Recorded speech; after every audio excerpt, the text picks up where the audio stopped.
I'm greeting you from the conference room in my laboratory on the east side of Manhattan in New York City. And I send my greetings to all of you in the north of Norway. I wish I could be there, and it's my loss because, as some of you may know, I did postdoctoral work in Sweden in the 1960s, and I fell in love with Scandinavia, and I would very much like to be there, particularly as midsummer approaches. What I want to talk to you about is stress, and stress over the life course. And I want to give you a bit of background as to where I'm coming from, and this will make it easier to understand the story that I will then tell you. We discovered some years ago that this area called the hippocampus, a brain area shown here, is a target for stress and stress hormones. The hippocampus is important in remembering events in time and space. And in fact, the London cab driver study showed that when a cabbie remembers the route from one place to the other in London, his or her hippocampus becomes active. And in fact, the longer the cabbie is on the job as a cab driver, the larger that part of the brain becomes. So there's actually plasticity. The hippocampus is also important for food caching birds and squirrels in the wintertime, locating and retrieving food. And the hippocampus is also a target for sex hormones. And this has become of great interest in terms of postmenopausal hormone therapy and prevention of things like Alzheimer's disease. And finally, the hippocampus is sensitive to stress. We call it the canary in the coal mine of wear and tear on the brain associated with stress over the life course and during the aging process. Now, I want to give you a little bit of background about my career, so you'll, as I said, so you'll understand a little better what the rest of the talk is about. As a PhD student, I became interested in the study of gene expression, regulation of genes, and was introduced to what is now referred to as epigenetics. We'll come back to that later. Worked with two scientists here at Rockefeller, Alfred Mirsky and Vincent Alfrey, who were pioneers in this area. My postdoctoral work in Sweden was with a cell biologist by the name of Holger Hudén, who introduced me to brain anatomy and function, and in particular to the hippocampus. And then when I came back to Rockefeller in the late 1960s, I joined the laboratory of the late Neil Miller, who is a pioneer in various aspects of psychology, but also in particular was one of the fathers of what is called behavioral medicine. And so this has helped to form who I am and what we have done. Now, what we found in the late 1960s is that the hippocampus, this is what it looks like in a rat, and this is a cross-section of the hippocampus, has receptors for stress hormones. They are shown here with the radioactive stress hormone, which exposed a film, and you can see at the low power all the major cell fields of the hippocampus, the dentate gyrus and Ammons horn, have these receptors, and at high power you can see that many of them are in the cell nucleus. And in the cell nucleus we know that these receptors have a biphasic effect. That is, low levels bind to one kind of receptor called a mineralocorticoid receptor and increase excitability, improve aspects of memory, but high levels of the adrenal steroid, a stress level, occupies another receptor and can have negative effects, impairing the same function. So we often talk about an inverted U-shaped dose-response curve, and we'll hear a lot more about that later in the talk. When I had been doing this for a while at Rockefeller, I was introduced to the notion of interdisciplinary research through the late Elliot Steller at the University of Pennsylvania, and began to develop an interest in not only in medicine but also in the social sciences and how they interplay with brain science and with basic biology, neurobiology. And one of the organizations I became a member of, well, several organizations, were MacArthur Foundation networks, first on health and behavior.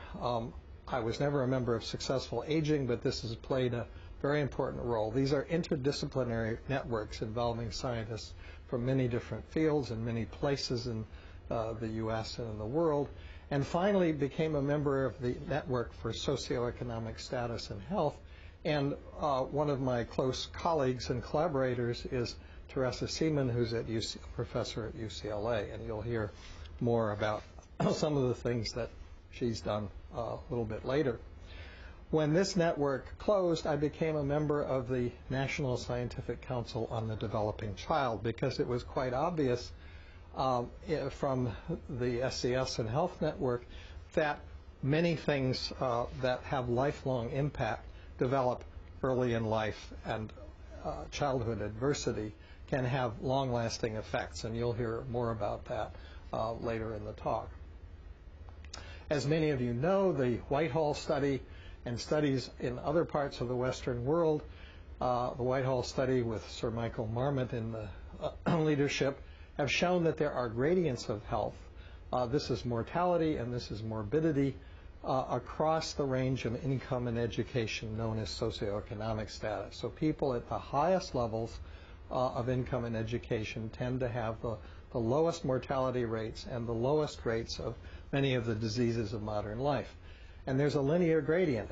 As one goes down to the lower end of income and education, you find an increase in both mortality and morbidity.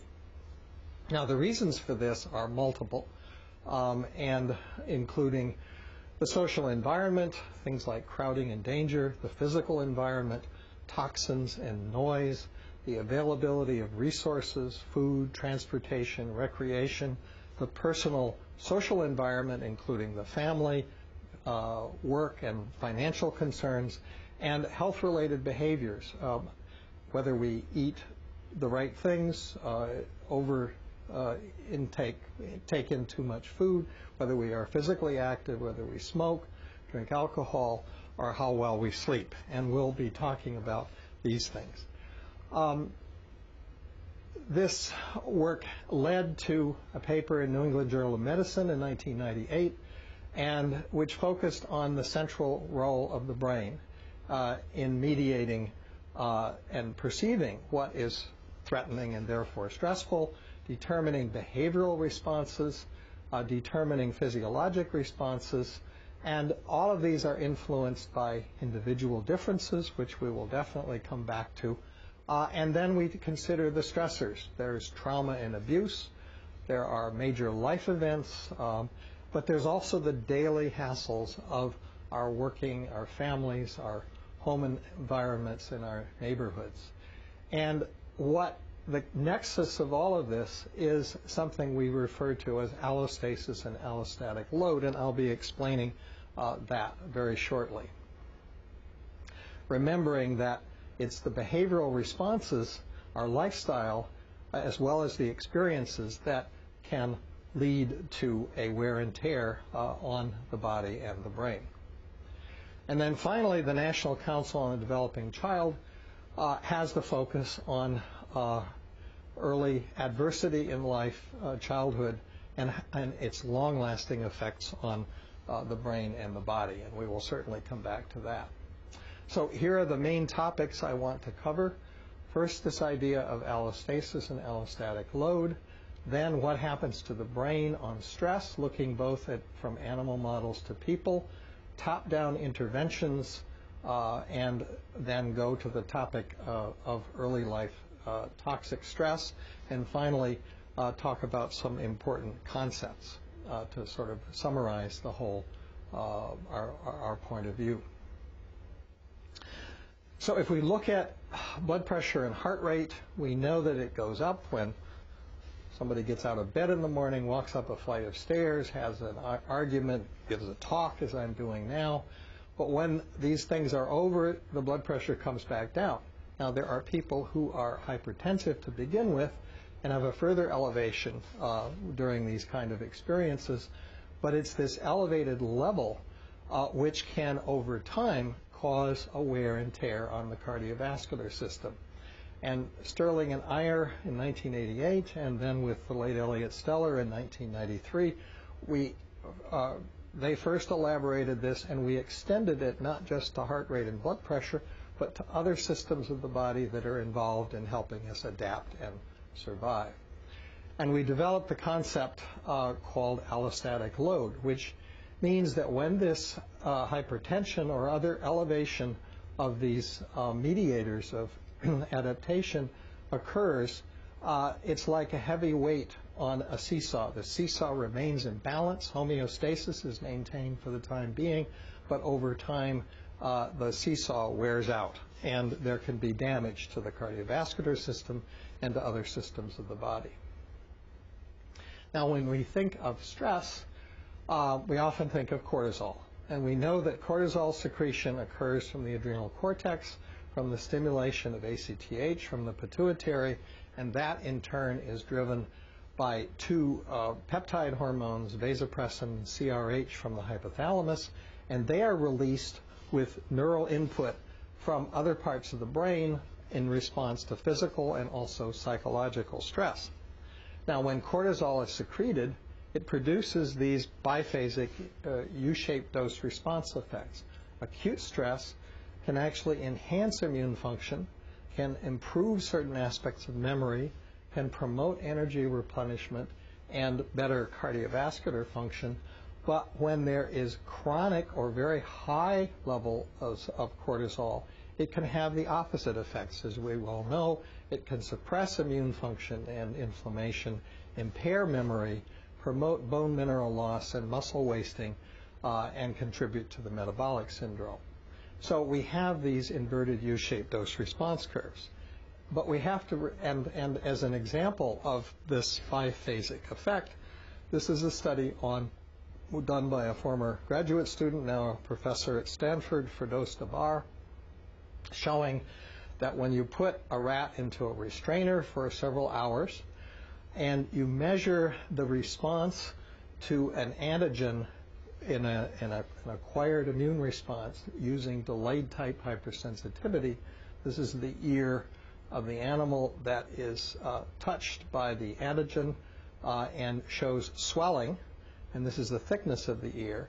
And you see that when you apply the antigen to the animal that has this required immune response, the ear gets thicker. But when the animal is stressed before this antigen is provided, you can see an increased thickening. And if the animal is immobilized and shaken in a gentle way in a shaker, there's an even larger stress response. And you notice it lasts for up to 6 days or even longer. So there's an enhancement of this acquired immune response, which is mediated, as it turns out, not only by cortisol, but also by adrenaline from the adrenal medulla, and by local cytokines and chemokines. Now, if you chronically stress the animal for up to 3 weeks, and then apply the antigen to the ear, here's the thickness, and you see the thickening of the control animal is here, but you see a profound suppression in the chronically stressed animal. So here, this acquired immune response has been profoundly suppressed by this chronic stress. And this is the kind of biphasic action of stress and stress hormones that we see in many